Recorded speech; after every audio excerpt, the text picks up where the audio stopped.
Welcome back. We have a special guest. Celia's on today's YouTube to answer some Q&As. So stay tuned.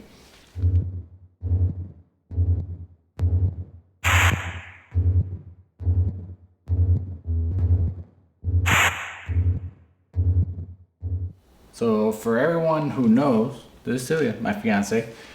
We've been together for about 2 years. So we asked people on social media, asking some questions that they wanted her to answer pertaining to how it is to be engaged dating a chef. So here's the questions and then she's gonna answer them.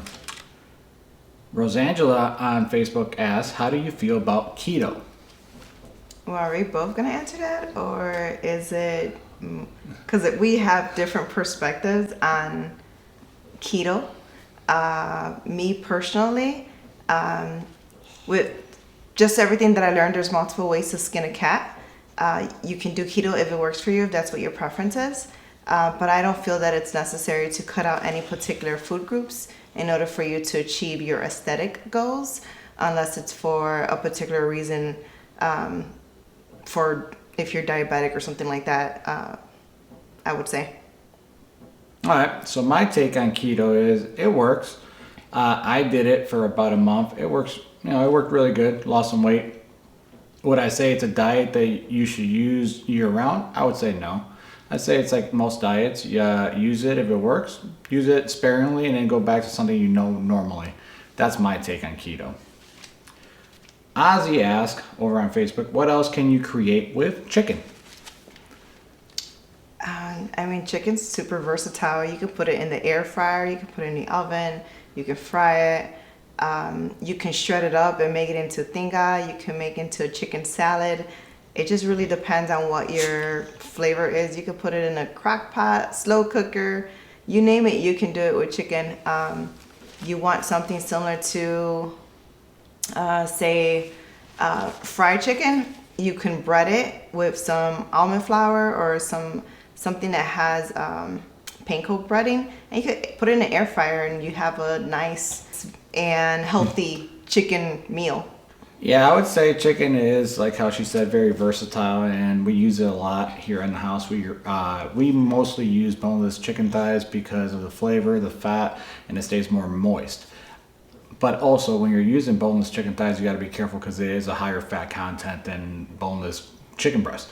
So that's one thing. But we use it in many different ways. Like how she said, air fryer, on the stove, wok, on the grill. Personally, right now, I think I could say that we use it more on the grill. Maybe it's because it's easier to clean up and also the flavor, that charcoal flavor. So that's how I would go about that, Ozzy. So check it out. Different ways. Just think about stuff that you see normally. Like if you like Asian food, you can make, teriyaki boneless chicken thighs. Yep, So there you go. stir fry. Though I think the one thing that people tend to do is they overcook their chicken, so then it's just dry and gross. Well, that's something that we both know of our friends. Our friends like everything well done.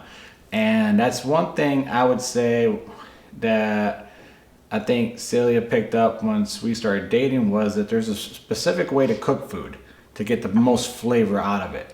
Most people just think just cook it, and especially like chicken breasts or chicken thighs or anything chicken, cook it till it's dry. But not necessarily. That's not how you extract the most flavor. You still want it nice and juicy and flavorful. So yeah, I think that's something that a lot of people need to learn is, I guess, more like educate themselves on how to cook and eat. Yeah, just different cooking techniques. The way that I learned it, it's just like until it stops bleeding when it comes to like red meat. But when it comes to chicken, it's kind of hard to judge. I would say it's not something that you can just look at and right away. No, you kind of have to cut into it, and at least from my experience. But maybe you have some other tips of how they know chicken is just cooked just right and not overcooked. I think the easiest way for beginners to learn how to cook chicken is use a thermometer and cook it to the desired temperature. For me now, at this point, I could kind of tell by looking at it, and I also pull stuff off before it's almost 100% cooked, so I can let it cook through on its own, let it rest, let the juices seal in. So again, that's just after years and years of cooking. For someone at home, thermometer, I would say. Air fryer is safe because it keeps everything nice and moist. Slow cookers are also very good. I would say the hardest technique would be grilling, because that's the easiest way to dry it out. So there you go. Now, Ozzy, again, this question is going to be for me. How does it feel going out with a real G? I don't know what you mean by this question. I'm guessing a real G means a real girl. I don't, unless you're saying gangster, but if anyone knows Cylia, she ain't gangster. Not at all. She is, what's your word? Bugejo? Bugetto. Bugetto. She bougie with a little bit of ghetto. So there you go. So I would say that question, we'll just throw that one out. Jessica asked, do you try to please her taste buds before your own and vice versa? So I'll answer this first. Right now with COVID and everything, it's put a change to how we operate here at the house.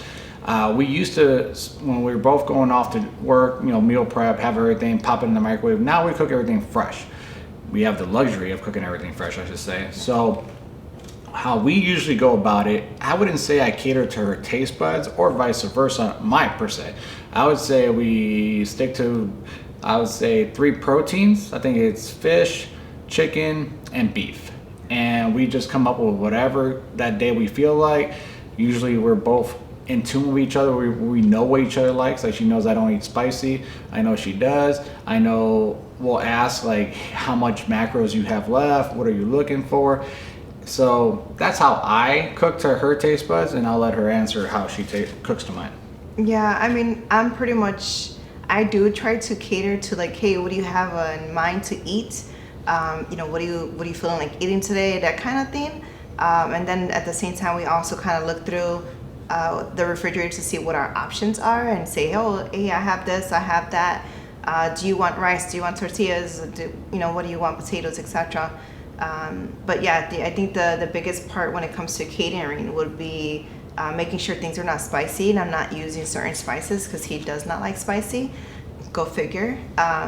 But that's really as much as it comes down to, because I would say we have pretty similar taste buds. We like pretty much the same things. I'm not a very picky eater, although he would like to say that I am, but I'm not. So yeah. Yeah, I wouldn't say she is. I would say that for her, it's more or less whatever fits into her macros. So that's where I mean more picky. Like if I'm cooking salmon and she doesn't have enough fat left in her macros, then we might have an issue. So that's the only way. I mean, she's not as picky as Sean. But, No. I mean, no one's as picky as Sean. Now, here are some questions we threw in there. Who cooks more? I'm sure people always wonder, people always ask. And the answer is me. Not because I'm a chef, don't think that. It's just because I have more time on my hands right now, especially with everything that's going on, than she does. When I'm not around, she cooks more. And that's the truth. We like to balance things out. We do believe in 50-50 kind of split. We try our best, but nothing's 50-50. So you just gotta work with whatever you got. If I'm busy, she does it. If she's busy, I got it. So that's the answer to that, right? Yeah, I mean, for the most part, he definitely does cook more. It really does depend on my schedule. For the most part, he does lunch, and I try to do dinner. I just try to get off of work at a respectful time that, I'm not leaving him here waiting, like, where's my meal? But yeah, he definitely cooks more. I mean, he's really good at it, so I love it. I'm spoiled, I know. Yeah, I mean, we're both very into, I would say she's probably stricter on her diet than I am, to be fair, but we both watch macros, we both work out a lot, so cooking is something we both love to do, and was something we like to experiment with. And as always, we do get tired of cooking too, so I don't think we don't, and we do go out to eat, and we do have cheat meals, and we look forward to those meals. The only one who's on a real schedule here is our puppy. He can't go without a meal. No. No. All right, and this one is something they've always asked. When we met, how was it cooking for me, and how has your cooking improved? So it was very intimidating to be cooking for a chef. I was like, oh, no way, I'm not going to cook for this man. Are you crazy? So I can be criticized and what have you. You just didn't really know what to expect. when it came to cooking. So I was very nervous. The one thing I will say, he will not really critique my food. Not so much. He will kind of help with adjustments on how my technique, I guess you could say. But yeah, I mean, he'll eat it and just swallow it down. But I can't say that he's had a really bad meal. But I've definitely improved on how to make fish, salmon, shrimp, because I definitely used to overcook that. But I've learned a lot of different things. I still can't get the knife skills down, and he gets mad at me for that. But no, I've definitely learned a lot of different things to do to make your food more flavorful and how to appropriately cook it. You know, from starting things off on the stove on a cast iron pan and moving it into the oven to kind of finish it off, things like that. So I've learned a lot, to be honest. Yeah, I would say for sure she has. I would not say that she didn't know how to cook, because I don't believe that neither. I think Cylia was very good at cooking. I just think, like anything, is there's always room for improvement. She learned a lot of technique. That would be the way to say it, because the one thing she had that is the hardest to teach that I've always seen is she was very good at seasoning. She had a natural sense of seasoning without, because she doesn't know measurements and stuff like that, so she would just season and it would always come out perfect. Seafood is my forte, so that's one thing I really taught her, and that's one thing she loves to cook. So now her seafood's on, I would compare it right to mine. When she cooks seafood, I always tell everyone, you'll see, because she'll blow your mind away with seafood. And new recipes, new stuff like that, she's come out with a lot. She does beat me in some areas, which is baking. She bakes more than I do. That's no joke. I bake zero. Thank you, Pinterest.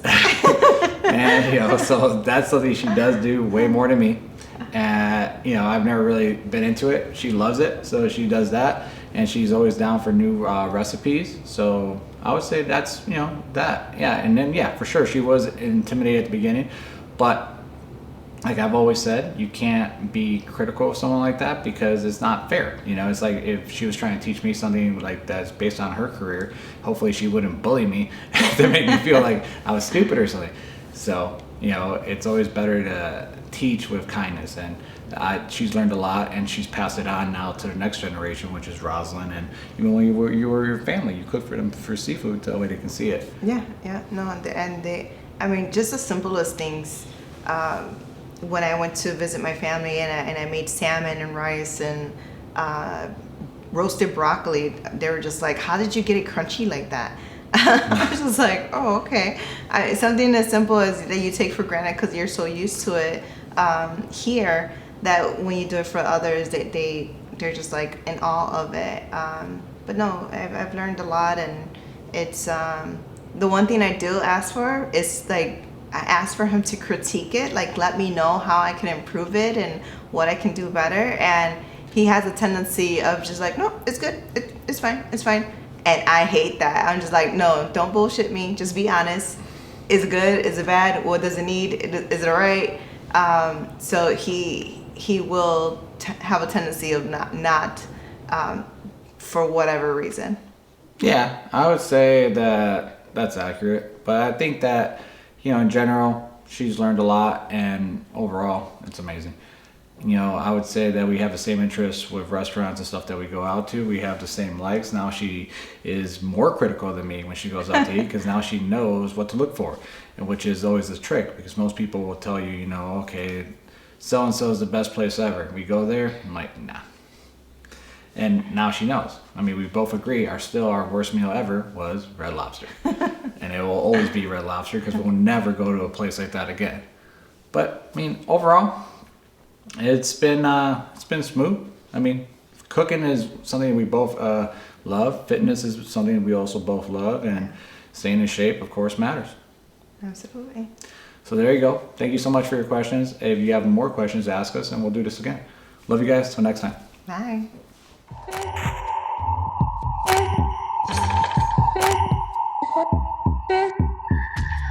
There's no other